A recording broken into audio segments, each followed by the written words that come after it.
A modern container ship can weigh more than 2 lakh tons. When powerful winds howl across the ocean and strong currents push against its hull, the forces involved are almost unimaginable, strong enough to snap steel cables like pieces of string. Yet somehow, these floating cities can be held in place by what appears to be a single metal hook resting on the seafloor. But here's the surprising part. Drop that same anchor in the middle of the deep ocean, and it becomes almost completely useless. And if you try to pull it back up the wrong way, you could seriously damage your own ship. So how do captains know exactly how much chain to deploy? In act, how do they lift a 20 ton anchor buried deep in the seabed? And what happens when the water is simply too deep to anchor at all? Today, we're exploring the fascinating engineering behind one of humanity's oldest and most reliable maritime inventions, the ship anchor. Welcome to Pub.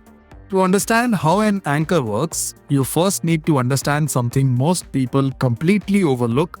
One point: the chain. On large ships, anchor chains are nothing like the chains you buy at a hardware store. A single link from a cruise ship's anchor chain can weigh more than 300 pounds, heavier than an average refrigerator. And while the anchor itself may weigh between 15 and 20 tons, the chain attached to it often weighs even more. This enormous weight is actually the secret to keeping the ship secure. When a captain drops anchor, they aren't simply lowering a metal hook to the ocean floor. Instead, they lay a long length of heavy chain across the seabed. As the chain settles, it forms a natural curve known as a catenary. This curve acts like a giant shock absorber. When waves, wind, or currents pull the ship backward, the force must first lift tons of steel chain from the seabed before it ever reaches the anchor itself. By the time that force finally reaches the anchor, it's pulling almost horizontally rather than vertically. And that's exactly what you want. Instead of pulling the anchor out, the force pushes it deeper into the mud, sand, or seabed, locking it firmly in place. But what happens when a ship is far from shore? Imagine a vessel stranded in the middle of the Pacific Ocean. Can it simply drop anchor and wait? Surprisingly, the answer is no.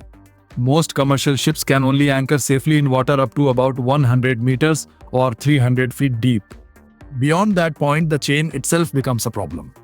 In the open ocean, where depths can exceed 2 miles, the weight of the chain hanging vertically would be enormous.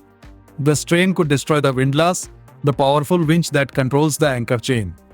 In extreme cases, it could even damage the ship's structure. That's why ships don't anchor in deep ocean waters. They drift. Or, in the case of modern drilling vessels and specialized ships, they rely on sophisticated systems known as dynamic positioning. Using computers, GPS, sensors, and powerful thrusters, these vessels constantly adjust their position, effectively swimming against the current to remain perfectly stationary without ever touching the seafloor.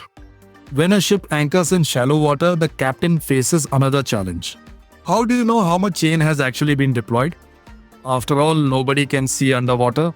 The answer comes from a centuries-old measurement system known as the shackle. A standard section of anchor chain, called a shot or shackle, is exactly 27.5 meters or 90 feet long. These sections are connected by specially designed detachable links. To make counting easier, sailors paint these connecting points in bright colors such as red, white, or blue. Some even wrap wire around certain links so they can be identified by touch during nighttime operations.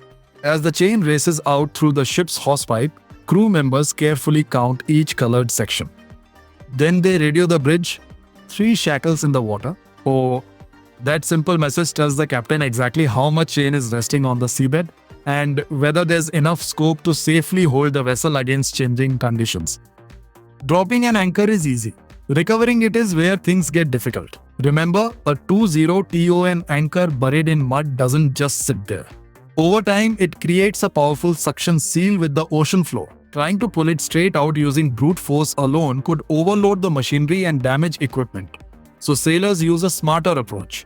The ship slowly moves forward until it's positioned directly above the buried anchor. As this happens, the anchor chain gradually shifts from an angle to a vertical line. This changes everything. Instead of dragging the anchor sideways, the chain now pulls straight upward on the anchor's shank. That vertical force breaks the suction seal, a moment sailors call breaking out. Once free, the anchor begins its journey back to the ship. But there's one final problem. It's usually covered in tons of sticky mud, sand, and debris. To prevent all that material from entering the ship, high-pressure water jets located inside the hosepipe blast the anchor clean as it's raised.